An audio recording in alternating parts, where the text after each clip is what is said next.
कल राहुल गांधी जी ने दिखाया आपको, हरियाणा में पूरी सरकार चोरी कर ली।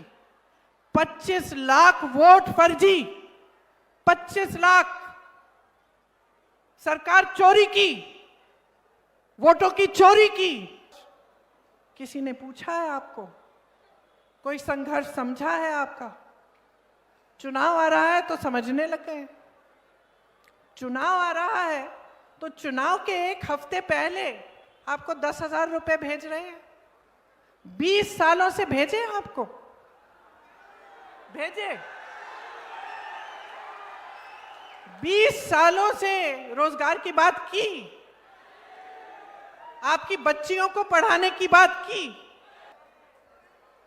कभी आपसे पूछा है कि गुजारा कैसे कर रही हो? मंच पे खड़े होके कहते हैं बताओ कितने करोड़ रुपए दूं मैं बिहार को।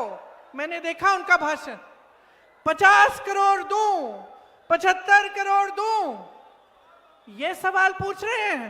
अरे 20 सालों से तो एक फूटी कौड़ी नहीं दी, 20 सालों से कुछ नहीं किया। आज चुनाव आ रहा है, कह रहे हैं 50 करोड़ 75 करोड़ देंगे। आपकी परिस्थिति समझते भी हैं, यहां आप गुजारा कर कैसे रहे हैं? पूछा इन्होंने? आपकी सारी संपत्ति अपने दोस्तों को दे दी है। आप लोन लेते हो बच्चों को, जब बच्चों को की शादी कराने के लिए, बेटी की शादी होती है, बेटे की शादी होती है, लोन लेना पड़ता है। ब्याज देते देते उम्र बीत जाएगी आपकी।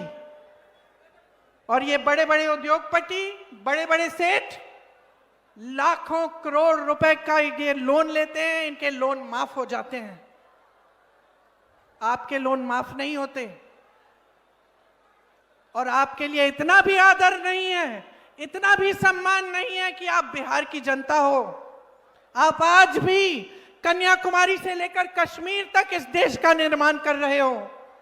जहां जहां हम लोग जाते हैं, किसी से पूछते हैं, कहीं मजदूर को देखते हैं, कोई काम कर रहा है खेती में, हम पूछते हैं कहां के हो भाई?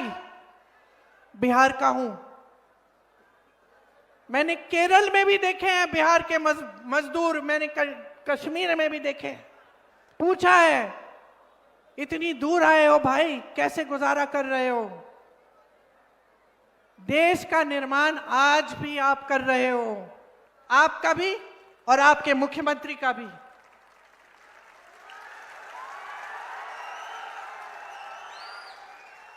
आपने कहा प्रमोद जी कि यहाँ की सरकार दिल्ली से चल रही है।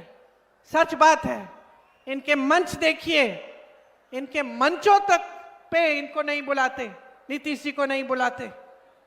और प्रधानमंत्री जी भाषण क्या देते हैं कि कांग्रेस पार्टी के पोस्टर पे तेजस्वी जी की फोटो छोटी लगी है, या फिर आरजेडी के पोस्टर पे राहुल जी की छोटी फोटो लगी है। आप बताइए, देश के प्रधानमंत्री हैं और कोई काम नहीं है कि पोस्टरों को देख के लोगों की फोटो नापे?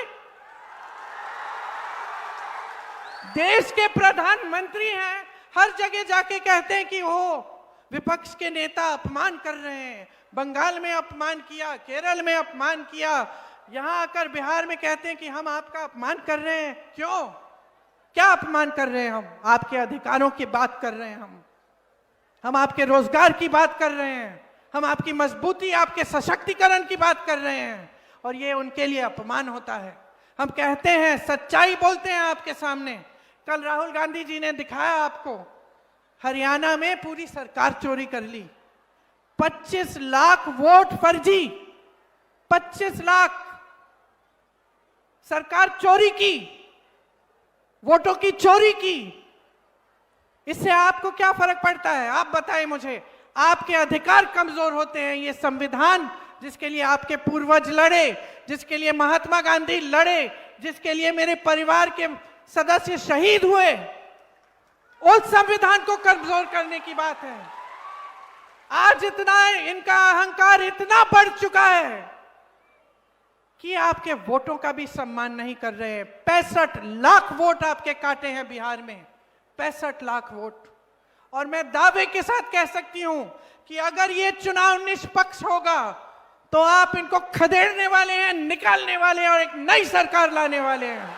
साल की थी या 12 साल की थी, पिताजी के पीछे पीछे अमेठी में थी, गांव चली गई, ऐसे कस के डांटा उनको एक महिला ने, कस के डांटा कि तुम राजीव भैया तो हो हमारे, अच्छे लगते हो हमें, प्रधानमंत्री होगे, लेकिन हमारे यहाँ आपने बोला था नल लगाओगे, नल नहीं लगाया अभी तक, हम दोबारा वोट नहीं देंगे आपको। समझे आप? देश के प्रधानमंत्री थे, देश के प्रधानमंत्री थे, गांव में गए, गांव की महिला ने डांट दिया, बेझिझक, डरी नहीं वो, जैसे आजकल सबको डरना पड़ता है, अपने अधिकार मांगते हो डरना पड़ता है, पुलिस पीटेगी, प्रशासन बंद कर देगा, वो जमाना नहीं था। यहाँ की हमारे देश की जो राजनीति है उसकी नींव महात्मा गांधी जी ने डाली थी, उसमें जनता सर्वोपरि है। आज भाजपा का एक से एक नेता भूल चुका है, जो गांव में है वो लूट रहा है, धमका रहा है, प्रताड़ित कर रहा है, जो शहर में है वही काम कर रहा है, माफिया बने बैठा है, और जो दिल्ली में है वो सिर्फ अपनी आवाज सुनना चाहते हैं, सिर्फ अपना चेहरा चमकाना चाहते हैं, अपने बड़े बड़े उद्योगपति मित्रों के साथ उनकी शादियों में जाएंगे, उनके साथ खड़े रहेंगे, कभी आपके गांव ना आएंगे, कभी आपकी परिस्थिति, आपके हालात पूछेंगे, कभी नहीं। आपके वोट रद्द कर रहे हैं, खत्म कर रहे हैं, आप चुप बैठे हो? आप चुप बैठोगे? पूछना चाहती हूं मैं आपसे, बताओ, चुप बैठोगे? अपनी शक्ति दिखाओ। आपके सामने तो बड़े बड़े नेता झुके हैं, जवाहरलाल नेहरू, इंदिरा गांधी, राजीव गांधी, तमाम नेता, अटल बिहारी वाजपेयी, इनके भी नेता आपके सामने झुकते थे। और आज ऐसे नेता जिनका इतना अहंकार हो गया है कि आपके लिए 20 सालों से कुछ नहीं किया, आपके सामने आके कहते हैं आपको 10,000 रुपए भेज देंगे, वोट दे देना। आपके सामने आकर चुनाव के समय कहते हैं कि हम 50 करोड़ रुपए, 75 करोड़ रुपए आपको पकड़ा देंगे। बोल दीजिए इनको नहीं चाहिए इनका घूस, बोल दीजिए। और बहने 10,000 लेने हैं तो ले लो, रख लो, उसका कुछ अच्छा कर लो अपने परिवार के लिए, लेकिन ये समझ लो कि वोट इस धरती के लिए, ये हमारी माता है, इस देश के लिए, अपने बच्चों के भविष्य के लिए, अपने लिए, अपने परिवारों के लिए डलना चाहिए। जो विकास करेगा, जो काम करेगा, जो आपको सम्मान देगा, जो आपकी परिस्थितियों को समझेगा, उसको दो अपना वोट। बढ़ गया है कि ये सोचते हैं कि पूरी दुनिया, पूरी देश की जो पब्लिक है उसको बेवकूफ बना बना के वोट चोरी कर करके ये बार बार सत्ता में आएंगे, और इनको सिर्फ एक चीज दिखती है, अपनी सत्ता, और कुछ नहीं दिखता। आपकी भलाई नहीं दिखती, आपका संघर्ष नहीं दिखता, आप खून पसीना बहा रहे हो खेतों में, ये नहीं दिखता। मेरी बहनें कितना संघर्ष कर रही हैं, ये नहीं दिखता। सिर्फ अपना ही चेहरा दिखता है, अच्छी तरह चमकना चाहिए, टीवी पे छाना चाहिए, बड़े बड़े पोस्टरों पे आना चाहिए, और सबको ये बताएं कि हम कितने महान हैं, हमने इस देश को महान बनाया। बस यही नया भविष्य बनाना चाहते हैं।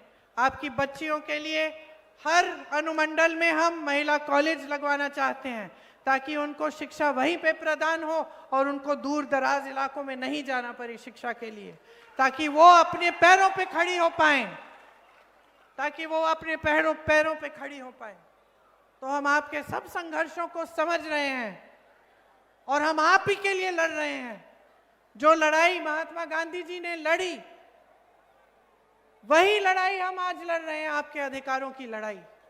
देश आजाद हुआ, देश की तरक्की हुई, देश में विकास हुआ,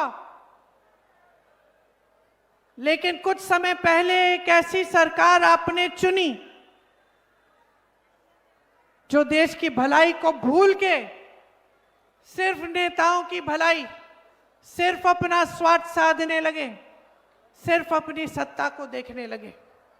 तो अब समय आ गया है बदलाव लाने का, समय आ गया है अपने भविष्य को बनाने का, समय आ गया है इस बिहार की धरती का सम्मान करने का। समय आ गया है इस बिहार की धरती का महत्व समझने का और इसको एक बार फिर बुलंद करने का, ताकि आपका विकास हो, आपका भविष्य बने और आपको ऐसे नेता मिले जो आपके लिए दिन रात एक करके आपके लिए समर्पित हो, आपके लिए काम करें।